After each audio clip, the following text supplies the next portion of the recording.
muy buenas tardes o muy buenos días para todos. Mi nombre es María José González Angarita y el día de hoy les voy a estar explicando el tema de tejido sanguíneo y leucemia para la clase de histología. Entonces hay que empezar por lo básico y vamos a explicar el concepto de tejido. Un tejido es un conjunto de células que se unen entre ellas para realizar una función determinada. Ya sabemos que tienen características en común que facilitan la agrupación y que se dé una función global.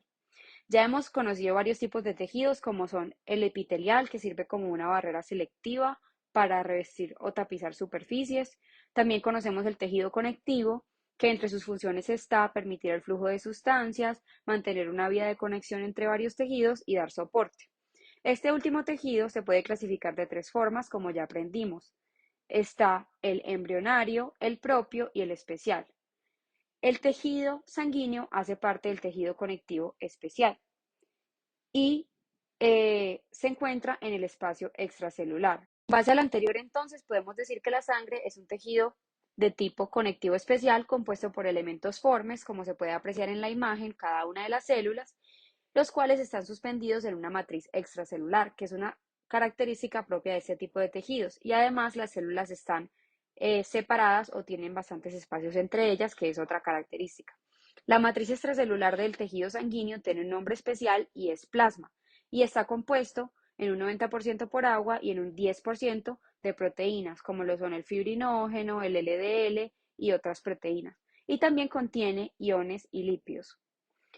Los elementos formes se pueden subclasificar en leucocitos, eritrocitos o plaquetas. Sabemos que los leucocitos tienen la función de defensa, los eritrocitos transportan sustancias y las plaquetas favorecen a la coagulación. Y todos estos trabajan en conjunto para potencializar la función global de la sangre, que es llevar todas estas células alrededor del cuerpo, servir como una vía de migración para las células, además de también el transporte de sustancias y la regulación de la temperatura corporal. Pero en este video nos centraremos hablando únicamente de los leucocitos. Los leucocitos se pueden subclasificar en su forma madura en granulocitos o agranulocitos. Los granulocitos se diferencian porque tienen presencia de gránulos de secreción regulada y el cambio de conformación de su núcleo que se da después de la maduración. Esto los clasifica también como polimorfos nucleares por los lóbulos que se forman en el núcleo. Eh, a medida de que la célula adquiere más lóbulos, es más envejecida. Eso es muy importante de saberlo. Y los gránulos en los leucocitos granulares se pueden clasificar en tres tipos. Azurófilos, que ayudan a la degradación en presencia de lisosomas con hidrolasas ácidas. Los especiales contienen gránulos de secreción regulada con unas sustancias como las lisosimas, las histaminas y otro tipo de proteínas que ayudan a las reacciones inmunológicas, cada una con funciones específicas, y los gránulos terciarios que están presentes únicamente en el neutrófilo y son otro tipo de gránulos de secreción regulada. En la diapositiva podemos apreciar entonces los tipos de granulocitos que son neutrófilo, basófilo, eosinófilo y los agranulocitos que son el monocito y el linfocito. Los linfocitos se pueden clasificar en B y T según su sitio de maduración. B maduran en la médula ósea y T maduran en el timo. Ahora hablaremos de la cantidad normal de glóbulos blancos en la sangre, que es de aproximadamente de 4.500 a 11.000 glóbulos blancos por microlitro. Bueno, continuando, es importante analizar entonces de dónde provienen todos los elementos formes y entramos al concepto de hematopoiesis. Es el proceso de formación de las células sanguíneas que ocurre en la médula ósea, la cual es un tejido de tipo conectivo propio reticular, donde abundan las fibras reticulares, o sea, el colágeno tipo 3 y está compuesto por dos secciones, parénquima y estroma.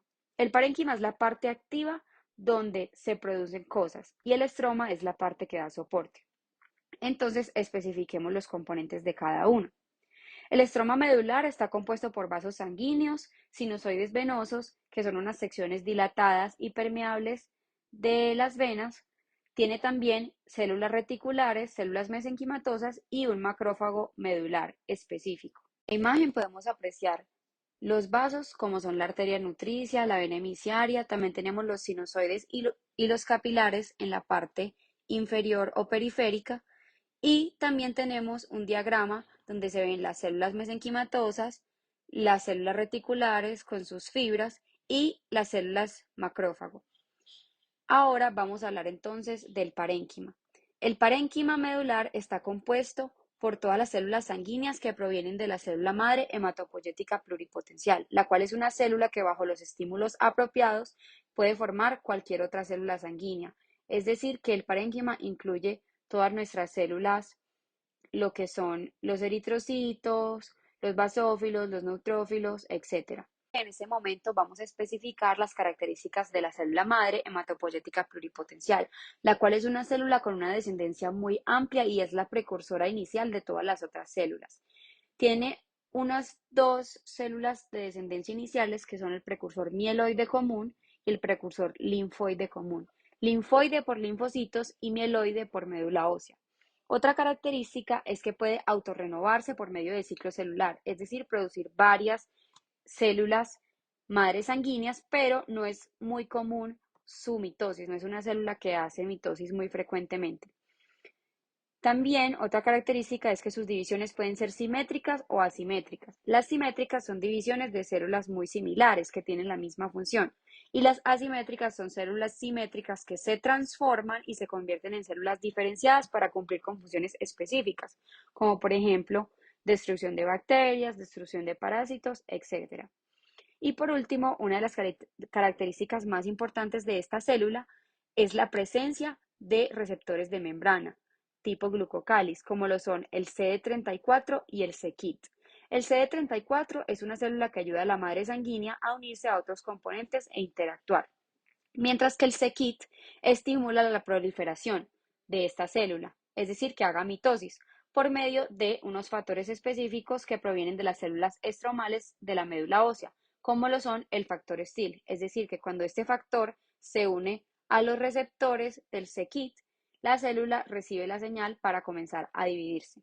Como podemos verlo en esta imagen del libro de Ross, tenemos de primera mano la célula pluripotencial, la cual puede dar sus precursores linfoide y mieloide. Del mieloide proviene el precursor del megacariocito y el eritrocito, y también el precursor del granulocito y el del monocito. Entonces es una célula multipotencial porque tiene una descendencia pero es limitada. Del precursor del granulocito pueden venir todo lo que son el precursor del neutrófilo, el basófilo y el eosinófilo, y el monocito del precursor del monocito, valga la redundancia. Luego también del mieloide común puede provenir tanto el megacariocito, que es uno de los precursores de las plaquetas, y el precursor o el progenitor del eritrocito, que también lleva el eritrocito después de su proceso de maduración que veremos en un momento. Del precursor linfoide común, entonces provienen todos los linfocitos, el precursor del T que madura en el timo, como dijimos, y el precursor del B que madura en la médula ósea, para llevar a sus productos maduros del linfocito B y T respectivamente.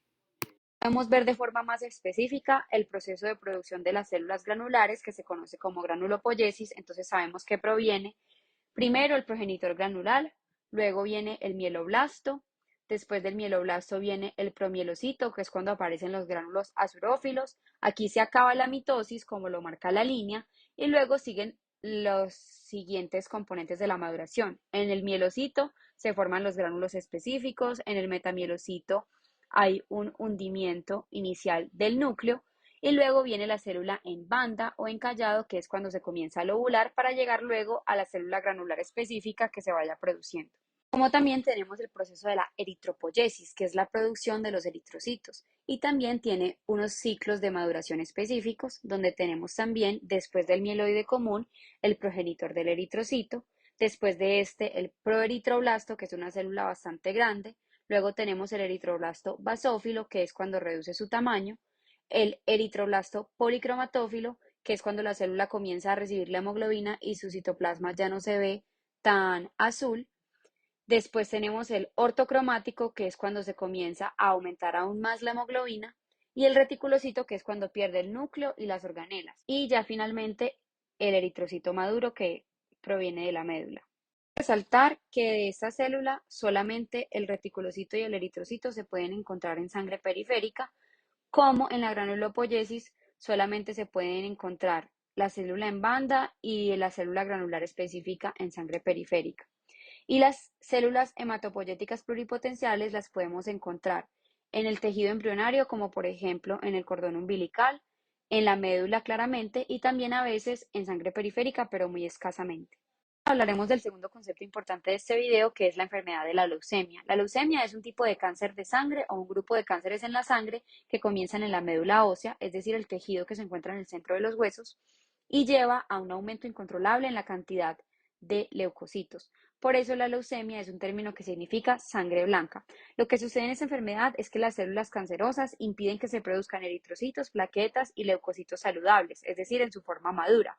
Por eso el tejido que se acumula es un tejido inmaduro que no ha llegado a su forma potencial o su forma en la que puede alcanzar una contribución a la inmunidad total. Entonces, no cumplen su función para ayudar a la defensa del cuerpo. Hay síntomas que se pueden presentar como lo son fiebre, fatiga, inflamación de los ganglios linfáticos, agrandamiento del hígado del vaso, entre otros. Podemos apreciar en la imagen, lógicamente se puede ver que hay un cambio morfológico en las células, se ven un poco más aumentadas en tamaño y también sus núcleos se ven bastante alterados, la coloración de las células, todos esos cambios morfológicos en una placa pueden indicar que la persona tiene ese tipo de enfermedades. La leucemia aparece principalmente cuando las células sanguíneas adquieren mutaciones en el material genético, lo que hace que se continúen dividiendo de forma descontrolada. Entonces, las células anormales se desplazan a donde están las células sanas en la médula y las dañan, lo cual altera el funcionamiento correcto del parénquima o la parte activa. Con estas enfermedades aparecen muy bajas las defensas de los pacientes, ya que si bien hay muchas células presentes, son células defectuosas en su forma inmadura, entonces no están cumpliendo su función. La persona no va a tener una inmunidad aumentada solo porque hay más células, porque no importa que la cantidad sea mucha si las células son defectuosas. Bueno, eso fue todo. Aquí les dejo la bibliografía del video. Espero que haya quedado muy claro y muchas gracias por su atención.